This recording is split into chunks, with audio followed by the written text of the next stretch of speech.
পলাশ কাঞ্চন ফুলে মলয় আজিকে দোলে। 200 বছর, ওইটা 400 বছর। আর মন্দিরটা, এই মন্দির আর এইটা দুটোর ডিজাইন দেখলে আপনি বুঝবেন যে এই মন্দির আর এটা পরবর্তী। এটা ইন্দো ইউরোপীয় ডিজাইন না? হ্যাঁ। শুভ সকাল, আজ 10 মে 2024 শুক্রবার। আপনাদের সবাইকে স্বাগত জানাচ্ছি আমার ভিডিও দেখবার জন্যে। আমাদের সাথে আজকে যুক্ত হয়েছেন ইমন সরকার। আপনাদের অনেক অনুরোধের প্রেক্ষিতে কিশোরগঞ্জের গাঙ্গাটিয়া জমিদার বাড়িতে আবার ছুটে যাচ্ছি। মানববাবুর সাথে একটি প্রাণবন্ত আড্ডা দিতে আমরা এখন কিশোরগঞ্জের পথে। গাঙ্গাটিয়ার সর্বশেষ জমিদার মানববাবুকে নিয়ে আমরা একটি ভিডিও করেছিলাম। সেই ভিডিওটি আপনারা ভালোভাবে দেখেছেন। অনেকের প্রত্যাশা ছিল যেন মানববাবুকে নিয়ে আরেকটি ভিডিও করি, সে কারণেই আমরা ছুটে চলছি কিশোরগঞ্জের পথে। যারা আমাদের প্রথম ভিডিওটি দেখেননি, আমি এই ভিডিওর ডেসক্রিপশানে প্রথম ভিডিওটি লিঙ্ক দিয়ে দিচ্ছি, আপনারা দেখে নিতে পারেন। এক জীবনের সব হাহাকার বুকে নিয়ে অভিশাপ তোমাকে দিলাম, তুমি সুখী হবে।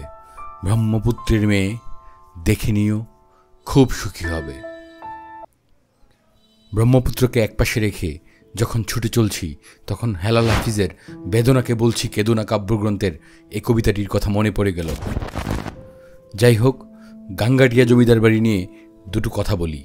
ভূপতিনাথ চক্রবর্তী ছিলেন কিশোরগঞ্জ জেলার হোসেনপুরের গাঙ্গাটিয়া এলাকার জমিদার। 40-এর দশকে কলকাতা আর্ট কলেজ থেকে তিনি চিত্রকলা বিষয়ে শিক্ষা লাভ করেন। ভূপতি ধ্রুপদী সঙ্গীতের সমজদার ছিলেন, এজরাজ বাদনেও ছিলেন পারদর্শী। বেশ কিছু গান রচনা করে সুরারোপ করেছিলেন। মহান মুক্তিযুদ্ধের সময় পাক হানাদার বাহিনী তাকে হত্যা করে। তিনি একজন শহীদ বুদ্ধিজীবী। ঢাকার মুক্তিযুদ্ধ জাদুঘরে শহীদ বুদ্ধিজীবীদের গ্যালারিতে তার আঁকা দুটো ছবি রয়েছে। ভূপতিনাথ চক্রবর্তীর দুই ছেলের মধ্যে ছোট ছেলে তপন কুমার চক্রবর্তী মুক্তিযুদ্ধের পরপরই হৃদযন্ত্রের ক্রিয়া বন্ধ হয়ে মৃত্যুবরণ করেন। বড় ছেলে মানবেন্দ্রনাথ চক্রবর্তী গাঙ্গাটিয়া জমিদার বাড়ির একমাত্র উত্তরাধিকার। জমিদারদের রয়ে যাওয়া বিশাল সাম্রাজ্য তিনিই দেখাশোনা করেন। আমরা চলে এসেছি গাঙ্গাটিয়া জমিদার বাড়ির সামনে। বাম পাশেই মূল ফটক।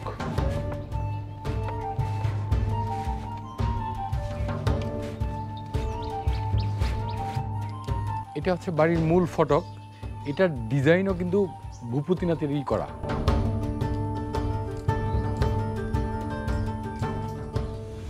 যেমন একটা জিনিস দেখো, সেটা হচ্ছে যে এই গেটের দরজাটা কিন্তু মানববাবু সবসময় খুলে রাখেন, অর্থাৎ আগত মানুষ, মানুষ যারা সহজেই আসতে পারে। হ্যাঁ, এটার জন্য উনি এটা সবসময় খোলা রাখেন। এটা মানে জমিদারি প্রথার বাইরে ওনার একটা উদার মনের বহিঃপ্রকাশ আর কি। জমিদাররা তো এত ফ্লেক্সিবল ছিল না। আমরা এর আগের ভিডিওতে বলেছিলাম এই কদম গাছটা কিন্তু একটি নৃশংস ঘটনার সাক্ষী। এইখানে মানববাবুর বাবাকে হত্যা করা হয়েছিল, ঠিক এইখানটাতে। মানববাবুর বাবা এবং মানববাবুর ভাই পঙ্কজ এবং আরও 3 জন গ্রামবাসীকে এইখানে সারিবদ্ধভাবে দাঁড় করিয়ে পাক হানাদার বাহিনী বেউনেট চার্জ করে। আপনাদের এই বাড়িটার আনুমানিক বয়স কত এখন যে স্ট্রাকচারটা দাঁড়িয়ে আছে? এইটা তো ধরুন বছর 200-300 বছর, 200 বছর, ওইটা 400 বছর। ওইটা? হ্যাঁ। আর মন্দিরটাও পরে। এই মন্দির আর এইটা দুটোর ডিজাইন দেখলে আপনি বুঝবেন যে এই মন্দির আর এটা পরবর্তী। এটা ইন্দো ইউরোপীয় ডিজাইন না? হ্যাঁ। এইখানেও কি একটা পুকুর ছিল আগে? না, এগুলো তো আমি এই ওভালের উপর দিয়ে ঢুকে দিকে আসার জন্য আমি এগুলো করাইছি পরে। এই পুরনো ঘরটা কিসের ছিল আপনাদের? কোনটা? এই যে এই ঘরটা, This is the record room. এটা রেকর্ড রুম ছিল জমিদার আমলের না? হ্যাঁ, রেকর্ড রুম, যেটাকে আপনি মহাফেজখানা বলতে পারেন। আচ্ছা, এখন ডিসি অফিসে যেরকম মহাফেজখানা থাকে এইরকম ছিল না? সারা ময়মনসিংহ জেলার যত ল্যান্ডের কাগজ আপনি এখানে পাইতেন। এটা ইট ইজ অলরেডি আচ্ছা, জমিদারি আমলে কি পরিমাণ কর্মচারী আপনাদের বাড়িতে থাকতো? এটা নিশ্চিত করে আমি বলতে পারছি না, তবে আমি যা দেখেছি মন মেমোরিতে 40 থেকে 50 জন। 50 জন? তো এখনো তো তাই আছে, 50 জন লোক তো আপনার? না, কর্মচারী বলছেন আপনি? আচ্ছা, কর্মচারী। এই যে দেখেন এটা এখন কি কাজে ব্যবহার হয়? এই তো এটা ছিল র্যাক, এই পুরা বিল্ডিংটা জুড়ে এখানে এই লোহার র্যাক একেবারে ছাদ থেকে এখানে লোহার র্যাক ছিল, হ্যাঁ, দলিল দস্তাবেজ রাখার জন্য। দলিল এই এখন থাকছে এই। আর ওই পিছনের যে পুকুরটা, ওইটা কি বাড়ির নারীদের জন্য? না, এইখানে ল্যান্ড পড়ে আছে, ল্যান্ডের কোনো কাজ না থাকলে এটা to utilize the land only. এইটি কি পরে খনন করা? হ্যাঁ, সবই ওইখানে তো ঘর টর ছিল। তাহলে আপনাদের পরিবারের লোকজনের স্নানের জন্য কি ব্যবস্থা ছিল? আমরা তো সবসময় ওইখানে পুকুর ইউজ হইতো না, আমরা প্রত্যেকের ঘরে ঘরে বাথরুম তখন থেকে। এখন ইলেকট্রিফাইড হওয়াতে আরও একেবারে আমার এখানে কখনো ইলেকট্রিসিটি ফেল হয় না। এই পিছনে যে বাড়িগুলো আছে, ওগুলো তো আপনাদের? ওই যে ওয়াল দেখতে পাচ্ছেন, হ্যাঁ হ্যাঁ, ওই যে একেবারে পাড়ের সঙ্গে মিশে আছে। হ্যাঁ হ্যাঁ, দেখতে পান ওই যে আছে। হ্যাঁ হ্যাঁ, আমি দেখতে পাচ্ছি। হ্যাঁ হ্যাঁ, এই এরপরে যে যত বাড়ি আমার বাড়িতে হিন্দু লোক যারা কাজ করছে, তো মেম্বার অফ, মানে আমার বাড়ির ভিতরে মহিলারা টহিলারা সহ এই বাড়িতে থাকে, এইভাবে আছে। এইখান থেকে তো 2 চোখ যায়, যা সব আপনার সম্পত্তি? প্রায় তাই, চারদিকেই তাই। হ্যাঁ, আমার সম্পত্তি। আর এর মধ্যে আমি অনেক কিছু তাদের দিয়ে দিয়েছি। অনেক গাছ আছে এখনো, দেখা যায় অনেক আম গাছ আছে। হ্যাঁ, এগুলা আমি লাগাইছি, আম পাইও না, এই লোকজন নিয়ে যায়। নেয় তো, কিছু চুরি চাষাব করবেই তো। আর এই যে পুকুরের মাছ, এগুলো কি বিক্রি করেন? হ্যাঁ, বিক্রি করি। যেটা হয় মারে, বাচ্চারা কেউ আসলে মাছ দিয়ে ধরলো, ধরে লয়ে গেল। এই ধান হলো, এগুলো মাছ করতে পারি না যেখানে, সেই জায়গায় ধান করা হয়। ধান আমরা খুব একটা বড় বেশি করি না, মাছটাই বেশি করেন। হ্যাঁ, মাছে একটু বিক্রি করি। আমার তো টাকা আসে শুধু মাছের প্রজেক্ট থেকে। বুঝতে পেরেছি। এই আম গাছটার বোধহয় অনেক বয়স, না? হ্যাঁ হ্যাঁ, এটা ছোটবেলা থেকে দেখছি। এরকমই দেখছেন আমি ছোটবেলা থেকে, না? হ্যাঁ হ্যাঁ হ্যাঁ। কিন্তু এই আম গাছটাও কিন্তু মানে বিরল একটা, হ্যাঁ বিরল, নান্দনিক। হ্যাঁ, নান্দনিক। হ্যাঁ, এটা আছে। এবং উনি বললেন যে উনি ছোটবেলা থেকে এটাকে এরকম দেখছেন, জন্মের মানে পরের থেকেই দেখছি, এইরকমই দেখছেন। হ্যাঁ, তাহলে তো এটা মানে শতবর্ষী না, তার চেয়েও বেশি হবে এই গাছের বয়স। এটা ছোটবেলা। এই গাছটার মধ্যে আমাদের একটা রেলওয়ে স্টেশনে যে বেল আছে না, এই যে ঢ্যাং ঢ্যাং ঢ্যাং ঢ্যাং, এইটা চেনে না, ওই রকম একটা বেল ছিল। এই বেলটা দিলে একটা স্নানের ঘন্টা, আর এর 8 ঘন্টা পরে খাওয়ার ঘন্টা। এখানে এইটার মধ্যে বাধা থাকতো বেলটা? হ্যাঁ হ্যাঁ হ্যাঁ, এই রেলওয়ে ঘন্টা। তো ওই রকম রেল লাইন কাটা, ওইটা দিয়ে আমরা সবাইকে অ্যালার্ট করা হতো। না, 8 ঘন্টা পরে খেতে যেতে হবে। ইচ অ্যান্ড এভরিবডি, কেন আসলো না, ছোট বয়স হলে তোর উপায় নাই। হ্যাঁ, এই ঘন্টাটা কয়বার বাজানো হইতো দিনে? একটা স্নানের আর একটা আহারের। 8 ঘন্টা আগে স্নান যারা করেন নাই, স্নান করে হলাম, 8 ঘন্টা পরে খেতে যেতে হবে, তারপর 8 ঘন্টা পরে একটা। প্রতিবেলার খাবার কি সবাই আপনারা একসাথে খেতেন? হ্যাঁ, দুপুরবেলা। শুধু দুপুরবেলার খাবারটা সবাই একসাথে খেতেন? সকালবেলা, রাত্রেবেলাটা বাচ্চারা আগে খাইলো, সন্ধ্যা সবাই। রাত্রেবেলা আমরা খুব দুধ ভাত মাছ মাংস এগুলো রাত্রেবেলা খাওয়া হতো না। এখন আর এই নিয়ম টিয়ম নাই। এখন এই নিয়ম নেই, না? আপনি ওই দিকটা গেছেন? না। আপনার মানে একটা প্রথা ছিল যে খাওয়ার সময় আপনাকে কেউ ডাক দিতে পারতো না। অ্যাকর্ডিং টু দ্য ব্রাহ্মণ, অ্যাকচুয়ালি তিনি খাওয়াচ্ছেন কি কাকে? কনসেপ্ট হচ্ছে আমি তো ঈশ্বর খাচ্ছেন। হ্যাঁ, ঈশ্বরকে খাওয়াইতেছি, আমি তো খাচ্ছি না। আত্মা রূপে ঈশ্বরকে খাওয়াচ্ছি। হ্যাঁ হ্যাঁ, ঈশ্বরের সেবা এর মধ্যে কে ডিস্টার্ব করতে যাবে ঈশ্বরকে? এটা হলো বায়োগ্যাস। বায়োগ্যাস না? এই যে আচ্ছা, ওইখানে গরুর গ্যাস স্লারিটা এখানে চলে আসে, বায়োগ্যাস এখান দিয়ে উপরে যায়, রান্না হয়। এই লেখাটার অর্থ এই লেখাটার অর্থ আমি জানি না, এটা পড়তে পারবেন না আপনিও, আমি পড়তে পারবো। কি আপনি আপনি একটু একটু পড়েন তো। আপনি কেউ দুইজনে একটু চেষ্টা করে নিন। ওম এটা কি আকার ছিল মনে হ্যাঁ, হচ্ছে? আবিরা বিম বিম্ম এদি। এধি। আবিরা বিম এধি। এই তো আপনি বলে ফেলেছেন। আবির আবির ময়ের, এর অর্থ আমি জানি না। অশোক না, কাঞ্চন ফুল। এটা? হ্যাঁ, পলাশ কাঞ্চন ফুলে। ও, এটা কাঞ্চন। ইয়াস, মলয় আজিকে দোলে। বিরল প্রজাতির গাছ। এইটা কাঞ্চন সচরাচর পাওয়া যায় না। হ্যাঁ এই গানটার এক লাইন গাইবেন? হ্যাঁ, পলাশ কাঞ্চন ফুলে মলয় আজিকে দোলে, দোদল দোল সেই নন্দ দুলালো আজি, পাতায় পাতায় রং খেলায়, আয় রে সবাই আজি ফাগুয়া খেলি। ফাগুয়া বুঝেন? এই যে রং দিয়ে খেলে, হোলি। হোলি। হ্যাঁ, হোলি। পিচকারিটি নিয়ে আয় হোলির দিনে তরুরাজি, পাতায় পাতায় রং খেলায়।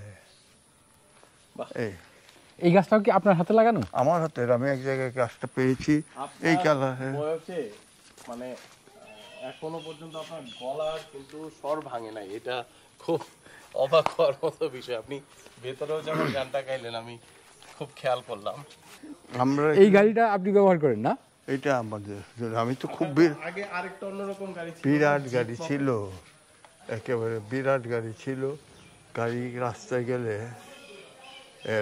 গেলে গাড়ি পুলিশ এসে সরাই দিত। কোনো জায়গায় ট্রাফিক জ্যাম হইলে ঝাম ধাম। দোতলাটায় কে থাকে এখন? বৌদি আসছেন যিনি। এগুলো তো থাকে তো আমার বৌদি, ওই বৌদি ওই দিকে ঘরে থাকে। আর দোতলা করলেও আমি খাওয়া দাওয়া করি এই পর্যন্তই।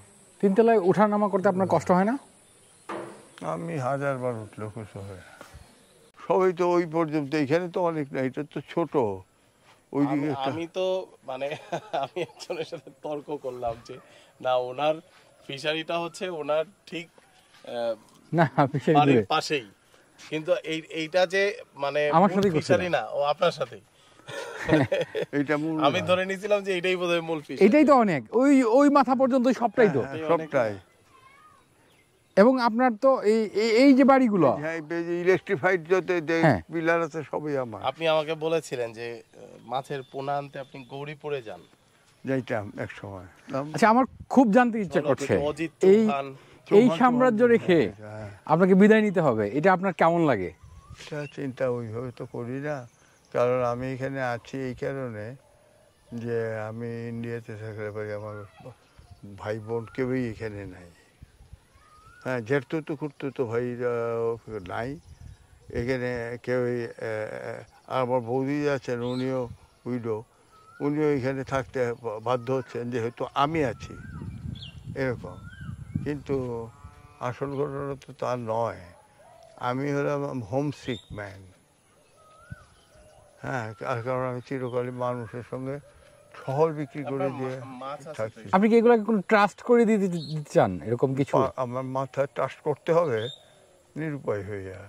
কিন্তু ট্রাস্ট করবো কারোর, ট্রাস্ট আপনি কাকে? আমি তো আমাকে বিশ্বাস করি। ট্রাস্ট কাকে? এদিকে তো মানে যত দূর চোখ যায় সবই তো আপনার সম্পত্তি। সবই আমার। এই বাড়িগুলো তো আপনার দেয়া। হ্যাঁ, ওই যে এইখানে ওই যে বাড়িগুলো, ওইগুলো আমি বাড়ি করার জায়গা দিয়েছি। পরে হয়তো কেউ কেউ থেকে পেমেন্ট কিছু পেয়েছি। লিখে দিচ্ছেন? হ্যাঁ, আর এইদিকে তো কোনো পেমেন্ট নেই নাই। এটা সরকার বোধহয় পাকা করে দিচ্ছে এখন, না? এইখানে ডেভেলপমেন্ট যেটা হচ্ছে দেখছি, আই থিঙ্ক যে আমি ইন্ডিয়া গভর্নমেন্টের, বেঙ্গলের যে ডেভেলপমেন্ট, এর চাইতে নিঃসন্দেহে অনেক অনেক ভালো। ইন্ডিয়া গভর্নমেন্টের ওয়েস্ট বেঙ্গল, সে হচ্ছে শুধু ক্ষুধা আর ক্ষুধা, ক্ষুধা আর ক্ষুধা। ওয়েস্ট বেঙ্গল, হ্যাঁ, এর জন্য সারা ভারতবর্ষ নয়, সাউথ একটু উন্নত। আচ্ছা, তো এই তো বললাম যে এই হলো ওয়েস্ট বেঙ্গল।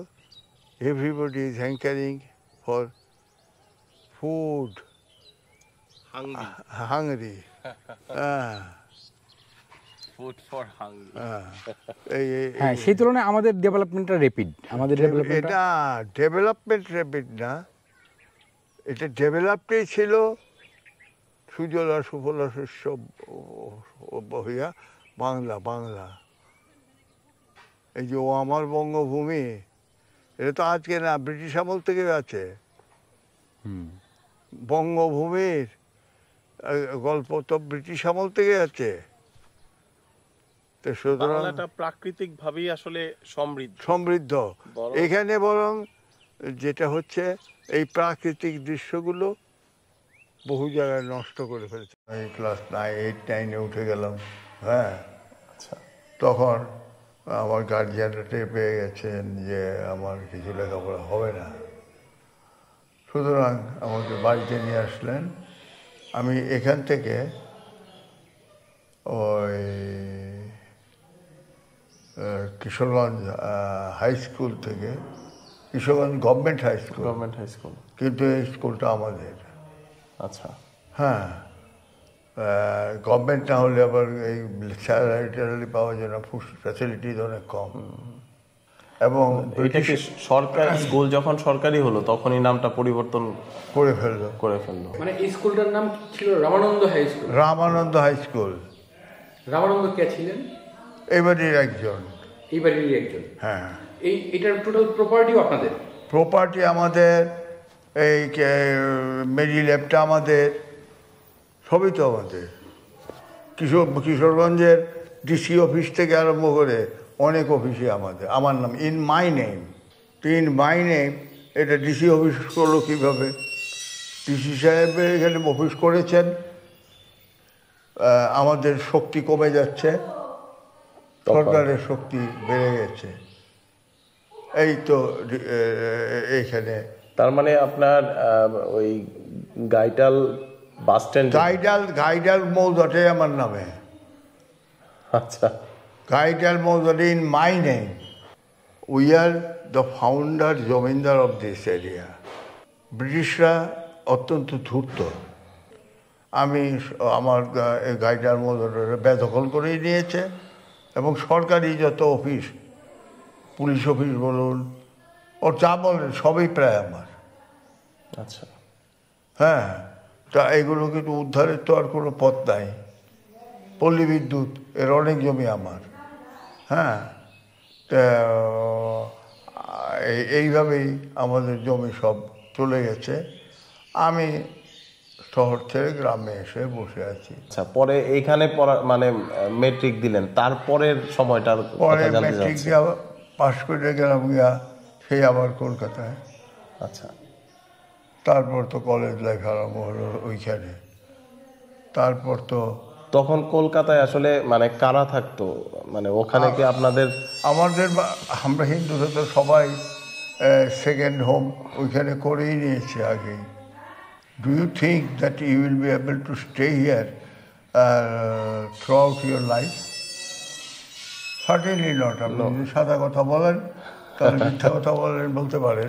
তা আমি জানি আপনার ভিতরে হচ্ছে এখানে থেকে সহজলভ্য অর্থ রোজগার, এই অর্থ দিয়ে এখানে এডুকেশন বা যা যা সম্পদ করা যায়।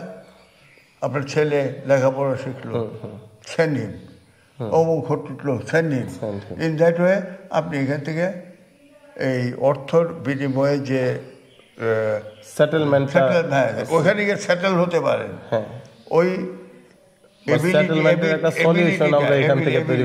এবিলিটিটা নিয়ে আপনি যাচ্ছেন। আচ্ছা, কারণ আপনি এটা অন্ধকারে লাভ দিলেন, আপনি কোথায় পড়বেন নেই। You can not jump in that way. Exactly. After all আপনি টেস্ট করবেন যে এখানে জাম্প দিতে পারা যায় কিনা।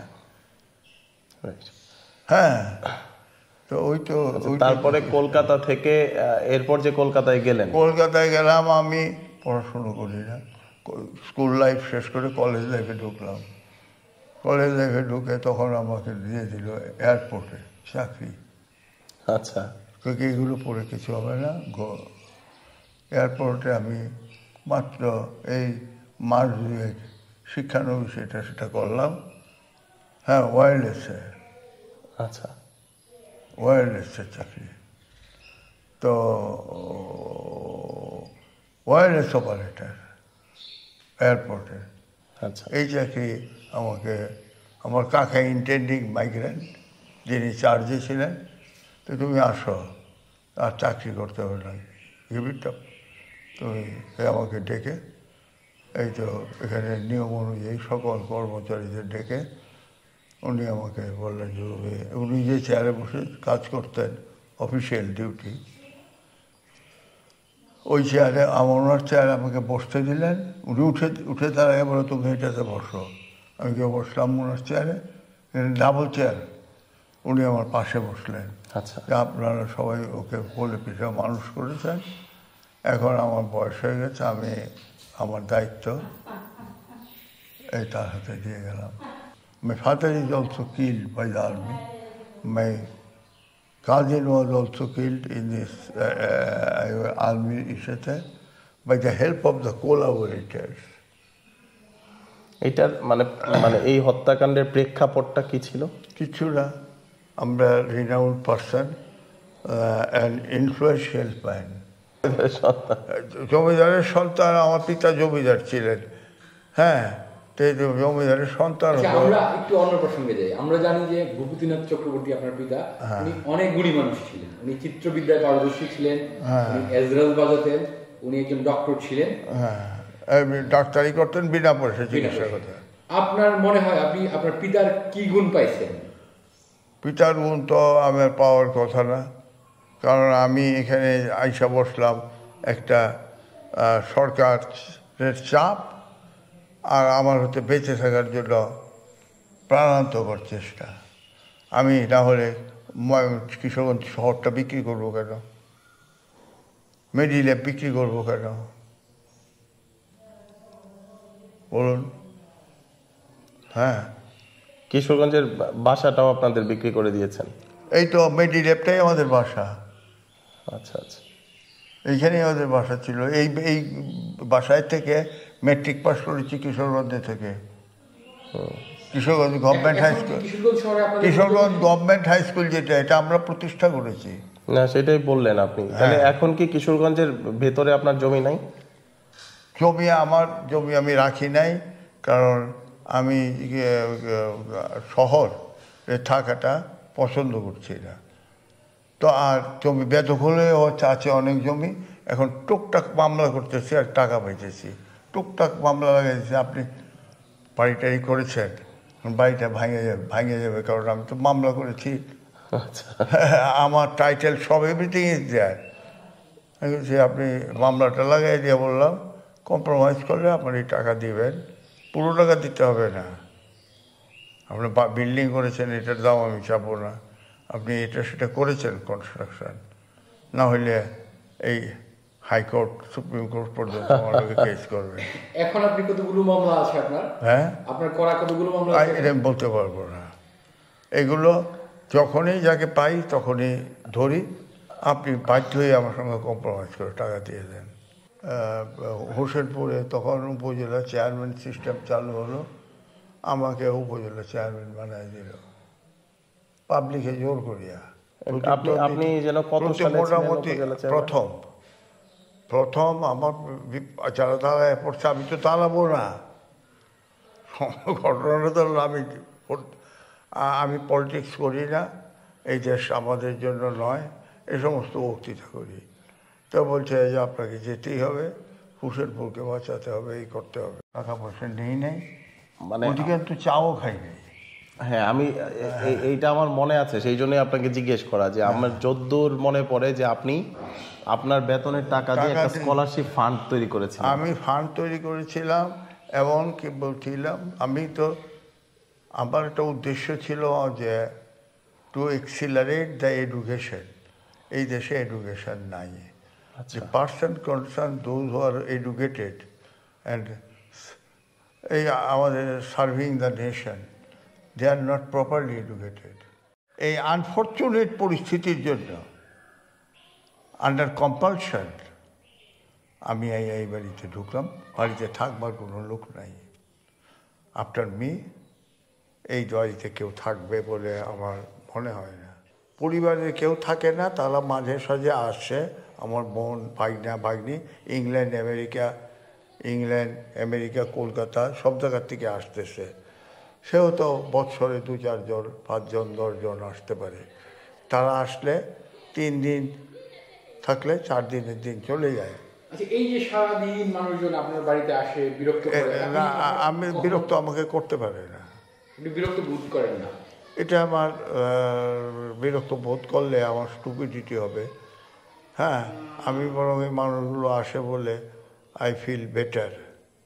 এই আমার তো মানুষ আসলে মানে নিঃসঙ্গতার মাঝে এইখানে আমার একটা লোক নাই। আমি বাজারে যাই না, কোথাও দোকানে যাই না, পাটে যাই না, তা আমি করবোটা কেউ? A man without any job, if you have no job, আপনার লাইফটা যেটা, আমার জীবনটা ওইটা। আপনার প্রথম যৌবনের কিছু স্মৃতি? আমাদের যৌবনে লেখাপড়া করি নাই, সবই পারি। এই বিপদ হচ্ছে এইটা। আপনার কখনো প্রেমে পড়ছেন কারো?